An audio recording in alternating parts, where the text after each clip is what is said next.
नमस्कार दोस्तों, स्वागत है आपका आपके अपने यूट्यूब चैनल मानव स्टोरी में। दोस्तों, ये नई कहानी है जिसका नाम है नसीबों का लिखा। इसके 2 पार्ट अपलोड हो चुके हैं दोस्तों, ये तीसरा पार्ट है। इसके दोनों पार्ट पढ़ने के लिए आपको डिस्क्रिप्शन बॉक्स में प्लेलिस्ट में लिंक मिल जाएगा, वो लिंक पर जाकर के आप बाकी के दोनों पार्ट्स पढ़ लीजिएगा। तो चलिए कहानी के इस पार्ट को शुरू करते हैं। आज फिर उसके प्यार और अधीरता को देखकर सीमा को फिर ऐसा लगा जैसे वह नवविवाहिता हो और वह पहले दिन वाला करण। दोनों की सारी रात एक दूसरे में डूबते उतारते और बातें करते यूं ही बीती जैसे करण उसके दूर रहने वाले दिनों की पूर्ति आज रात ही करना चाहता है। सुबह जब दोनों अलग हुए तो तन मन दोनों से तृप्त थे और दोनों की आंखें मद भरी रात की कहानी कह रही थी। अगले दिन सीमा खुशी खुशी अपने मायके रवाना हो गई। सीमा को मायके आए अभी 4-6 दिन ही हुए थे कि समय से कुछ दिन पहले ही वह प्यारे से भतीजे की बुआ बन गई। खबर सुनकर करण और देवेश बधाई देने आ गए और मौका मिलते ही करण ने सीमा के कान में कहा, अब खुद बुआ बनकर और मुझे फूफा बनाकर ही खुश होगी या हमें भी कुछ बनाओगी? सीमा मुस्कुराकर रह गई। भाभी को देखकर उसे भी लगने लगा कि अब उसे भी माँ बन जाना चाहिए। माँ बनने की कल्पना से ही उसके अंदर जैसे प्रसन्नता के झरने फूटने लगे। 1-2 दिन तक रुककर करण और देवेश वापस चले गए। आजकल करण कई सारे इंटरव्यूज की तैयारी में लगा हुआ था और उसे पूरी उम्मीद थी कि अब की बार कहीं ना कहीं उसका सिलेक्शन हो ही जाएगा। नन्हे मेहमान के आने से सीमा के मायके में खुशियों की जैसे बरसात हो रही थी। रेखा शादी के 5 साल बाद माँ बनी थी और वह भी बेटे की। तो सभी की खुशियों को जैसे पंख लग गए हों। बच्चे के आने से घर में त्योहार जैसा माहौल हो गया। घर में खिलौना आ गया था जिसके साथ खेलने में सभी बिजी थे। सभी एक नए रिश्ते में बंध गए थे। कोई माँ पापा बना था तो कोई दादा दादी तो कोई भूआ कोई चाचा। सीमा भी भाभी के साथ नए बच्चे के कामकाज में बिजी हो गई और कुछ दिनों के लिए ससुराल को जैसे भूल ही गई। इधर संदीप ने 12वीं कर शहर के कॉलेज में एडमिशन ले लिया था। सीमा के जाने के बाद गांव में उसका मन ना लगता था तो रहने की व्यवस्था वहीं हॉस्टल में कर ली। छुट्टियों में जब वह घर आया तो सीमा के भाई रमेश, जो कि वो उसका दोस्त था, उससे पता चला कि सीमा आई हुई है। अब आशा तो बची नहीं थी, पर फिर भी उसे देखने का लोभ संवरण नहीं कर पाया और मिलने आ गया। रीमा दरवाजे पर खड़ी थी। दूर से उसे लगा मानो सीमा ही है, बिल्कुल वैसी ही जैसी उसने शादी से पहले देखी थी। इसने श्रृंगार क्यों नहीं किया? कपड़े भी सादा सा सूट। उसका दिल धक से रह गया। सीमा के साथ क्या हुआ? कुछ ना ना ना सीमा के साथ कुछ बुरा ना हुआ हो भगवान। आंखें बंद कर मन ही मन ईश्वर से प्रार्थना करने लगा और बेचैनी से उसके कदमों में तेजी आ गई। जैसे ही ज्यादा समीप आया उसके दिल को चैन आया। ये तो रीमा थी। दूर से सीमा जैसे ही लगने लगी थी। शुक्र है भगवान का, उसने खुशी की सांस ली और रीमा को भुआ बनने की बधाई दी। तभी सीमा बाहर आई। उसने एक बार रीमा को देखा, फिर सीमा को। सीमा तो पहले से ही ज्यादा निखर गई थी। उसके मुख की आभा उसकी खुशहाल जिंदगी का दिग्दर्शन करा रही थी। अभी वह कुछ कहता कि सीमा ही पूछ बैठी, कैसे हो संदीप? अच्छा हूँ। सुना है कि तुम आई हो तो सोचा मिल आऊं और भुआ बनने की बधाई भी दे आऊं। आगे पता नहीं कब मिले। कुछ मायूसी के स्वर में संदीप ने कहा, अरे भाई, ऐसा क्यों कह रहे हो? ना तो तुम गांव छोड़कर जा रहे हो और ना ही मेरा मायका छूट रहा है। कहते हुए सीमा मुस्कुराई। और मेरी ससुराल कौन सी लंदन में है? सीमा ने आगे जोड़ते हुए कहा। नहीं, दरअसल मैं तो शहर में रहकर पढ़ाई कर रहा हूं ना, तो जरूरी तो नहीं कि जब मैं आऊं तभी तुम भी आओ। और यूं ही कोई किसी के ससुराल थोड़े ही जाता है। संदीप ने थोड़ा हिचकते हुए से जवाब दिया। वे दोनों बचपन की बातें करने लगे और रीमा इतनी देर में चाय ले आई तो तीनों चाय पीने लगे। राजी खुशी के बाद इधर-उधर की बात कर संदीप चला गया। सवा महीना होते ही कमल ने सारे गांव को दावत दे डाली। सीमा के ससुराल से सभी लोग आए। ननद सुगना भी अपने ससुराल वालों के साथ आई। आते ही करण ने एक और खुशी की खबर सुनाई कि उसकी नौकरी लग गई है और अगले हफ्ते ही उसे ज्वाइन करने जाना है। सबके लिए दोहरी खुशी मनाने का समय था। सीमा की किस्मत कितनी अच्छी निकली। लड़का सरकारी नौकरी लग जाएगा, यह किसने सोचा था।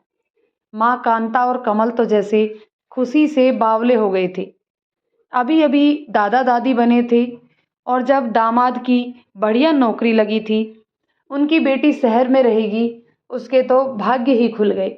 दोनों मियाँ बीबी आपस में बातें कर रहे थे और ईश्वर का शुक्रिया अदा कर रहे थे। बस अब एक बच्चा और हो जाए।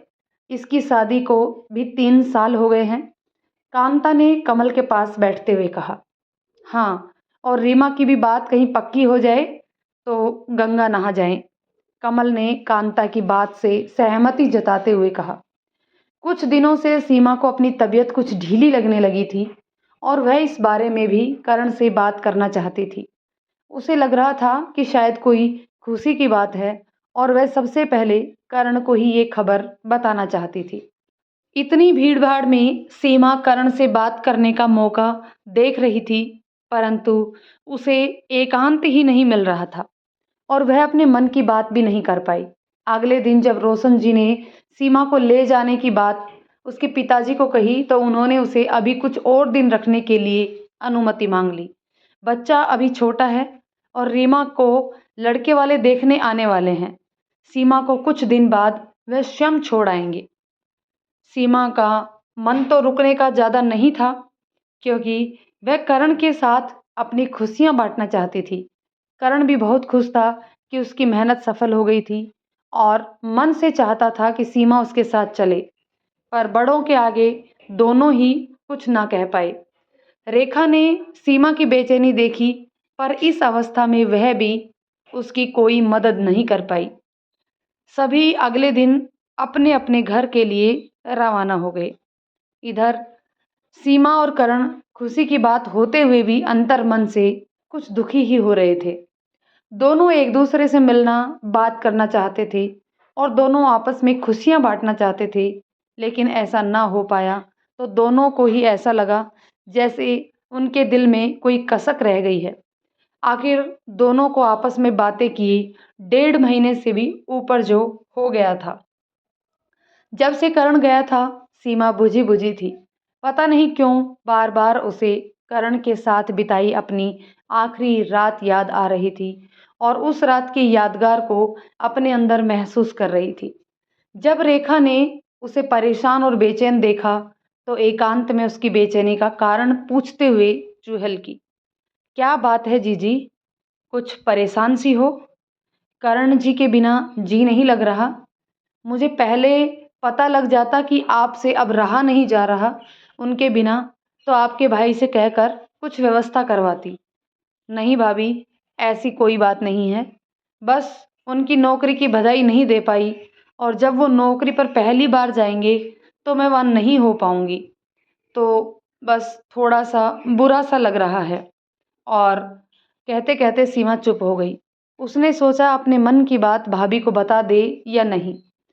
सीमा की बात सुनकर रेखा को भी लगा कि शायद बात कुछ और भी है और उसने सीमा का हाथ अपने हाथ में लेते हुए कहा, और भी कोई बात है तो बताओ ना जीजी, मैं तो आपकी भाभी के साथ-साथ सहेली भी हूँ। कोई समस्या है या मन में, तो मुझे बताइए, मैं शायद कुछ मदद कर सकूँ।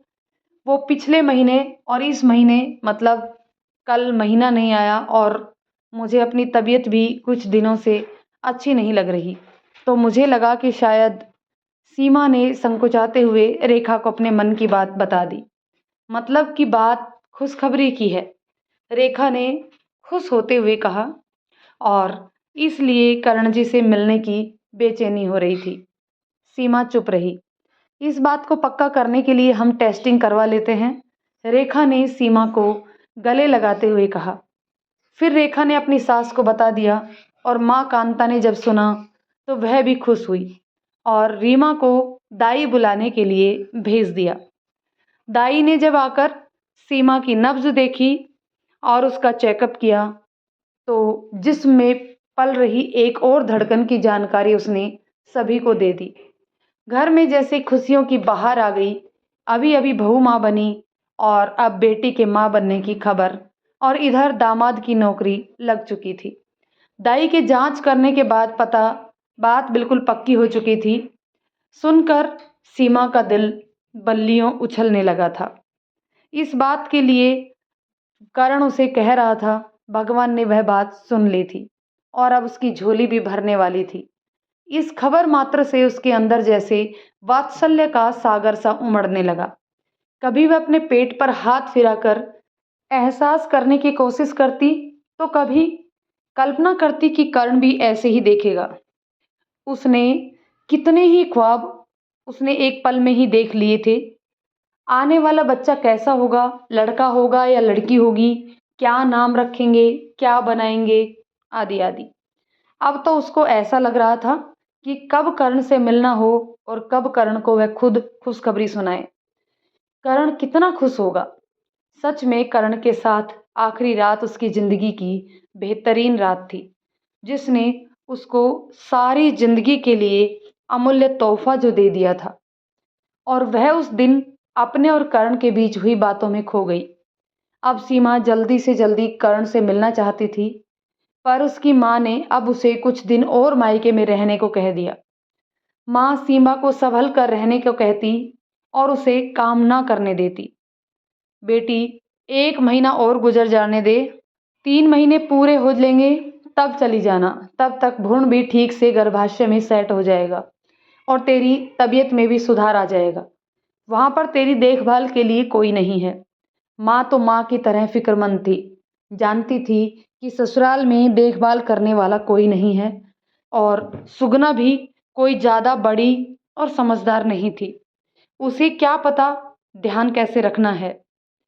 अभी तो वहाँ सुगना जीजी है, बाद में बुआ जी को भी बुला लेंगे। और करण से मिलने को विकल सीमा ने संकुचाते हुए कहा, बेटी, इस समय घर में किसी बड़े बुजुर्ग की आवश्यकता है जो तेरा ध्यान रख सके। सुगना तो अभी बच्ची है, उसे क्या पता इस समय क्या और कैसे ध्यान रखना है। और जब तेरी बुआ जी आ जाएंगी तो हम तुझे भिजवा देंगे, माँ ने उसे समझाते हुए कहा। पर माँ, वह कुछ और कहती, कांता ने उसकी बात काट दी।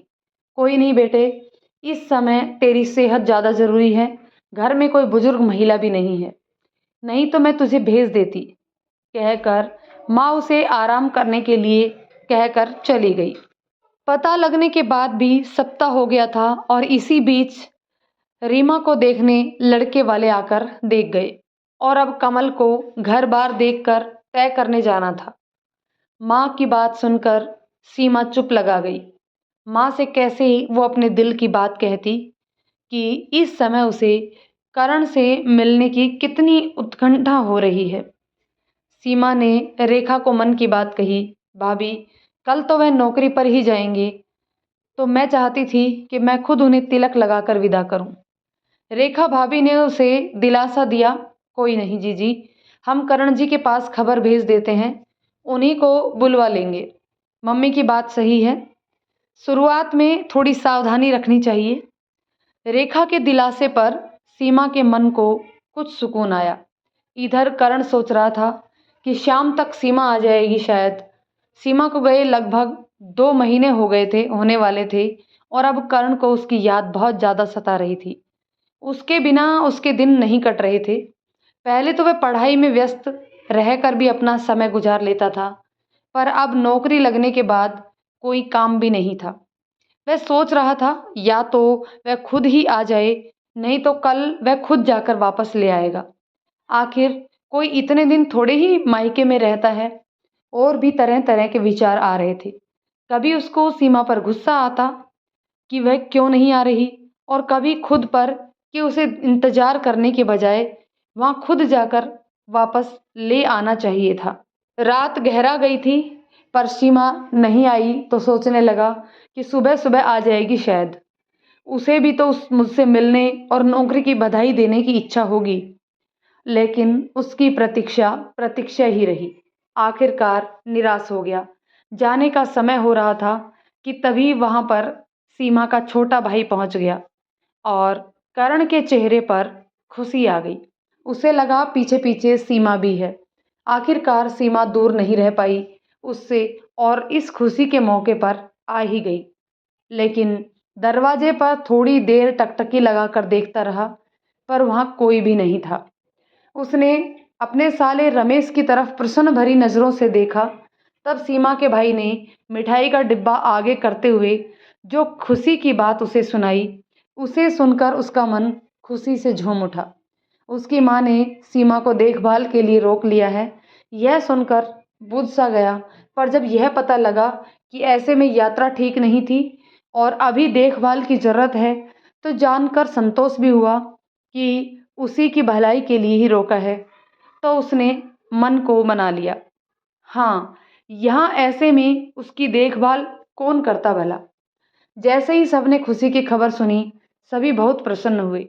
करण अति प्रसन्न था, लेकिन सीमा के ना आने से थोड़ा सा उदास भी। करण के घर में भी धूमधाम हो गई थी। सुगना ने भाई के लिए हलवा बना रखा था, तो सीमा के भाई का मुंह मीठा करवाया। रोशन जी भी बाबा बनने की खबर सुनकर अति प्रसन्न हुए और देवेश तो इतना उत्साहित हुआ कि तुरंत मिठाई लेने भाग गया। करण की बेचैनी और बढ़ गई और सीमा से मिलने की उत्कंठा भी। अगर आज नौकरी ज्वाइन करने के लिए ना जाना होता तो उड़कर सीमा के पास पहुंच जाता। कैसे आज का दिन बीतेगा। आखिर उसके लिए भी तो उसने 2-3 साल मेहनत की थी। दो दो खुशियां एक साथ उसकी झोली में आई थी। उसे आज का दिन अपने जीवन का सबसे शुभ दिन लग रहा था। मैं नौकरी के बाद सीधा ही सीमा के पास चला जाऊंगा, मन ही मन वह सोचने लगा। उसे वह समय याद आ गया जब उसने सीमा के मायके में उसके कान में अपनी इच्छा जाहिर की थी और सीमा कैसे शर्मा गई थी। तब उन दोनों को ही इस बात का नहीं पता था कि भगवान ने उनकी झोली में उससे पहले ही खुशियां डाल दी थी और उसके बाद उस बच्चे के भाग्य से ही शायद उसकी नौकरी लगी। उसका आने वाला बच्चा उसके लिए बहुत भाग्यशाली है, यह सोचकर करण अत्यधिक प्रसन्न हो रहा था। उसने अपने साले को गोदी में उठाकर घुमा दिया और फिर पैर छूकर पिता से आशीर्वाद लिया। देवेश ने मिठाई लाकर सबका मुंह मीठा करवाया। चाचा जो बनने वाला था, मैं तो भाभी से मिलने आज ही जाऊंगा, उसने घोषणा कर दी। एक छोटे से नन्हे से जीवन की आस में सभी के मनों में जैसे उत्साह का संचार कर दिया था। खुशी सबके चेहरे से टपक रही थी। उसने देवेश से कहा कि अभी रुक जा, शाम को हम दोनों साथ ही चलेंगे। लेकिन देवेश अड़ गया। मैं तो अभी भैया के साथ ही चला जाऊंगा, आज कॉलेज की छुट्टी, आप शाम को आ जाना। सुगना ने करण को दही मीठा खिलाकर नौकरी के लिए बधाइयां दी और करण ने पिता से फिर से आशीर्वाद लिया। वह अपने भाग्य पर इतराया कि उसके जीवन में सब कुछ एक समय पर कितना अच्छा हो रहा है। इधर नौकरी, उधर बाप बनने की खबर, सोने पर सुहागा वाली बात थी। उसको ऐसा लग रहा था कि आज का दिन फुर से उड़ जाए और वह सीमा के पास पहुंचकर अपनी खुशियां बांटे। सीमा भी कितनी खुश होगी। तभी वह उस दिन कुछ बुझी बुझी सी थी, मुझसे मिल जो नहीं पाई थी। शायद यही बात बताना चाहती थी। उसके मन में बहुत से ख्याल आ जा रहे थे। इधर करण घर से नौकरी के लिए निकला तो साथ ही उसका साला और देवेश जाने के लिए निकले। 3 लोगों को एक साथ घर से निकलते देख एक बार सुगना के मन में खटका सा हुआ।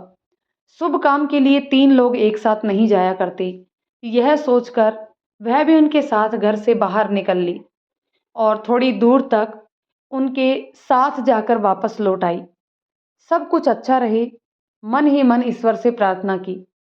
हालांकि सीमा को पता था कि आज करण ने नौकरी के लिए जाना है, इसलिए फिर भी कहीं न कहीं अंदर ही अंदर वह चाह रही थी कि शायद करण सुबह-सुबह आ जाए।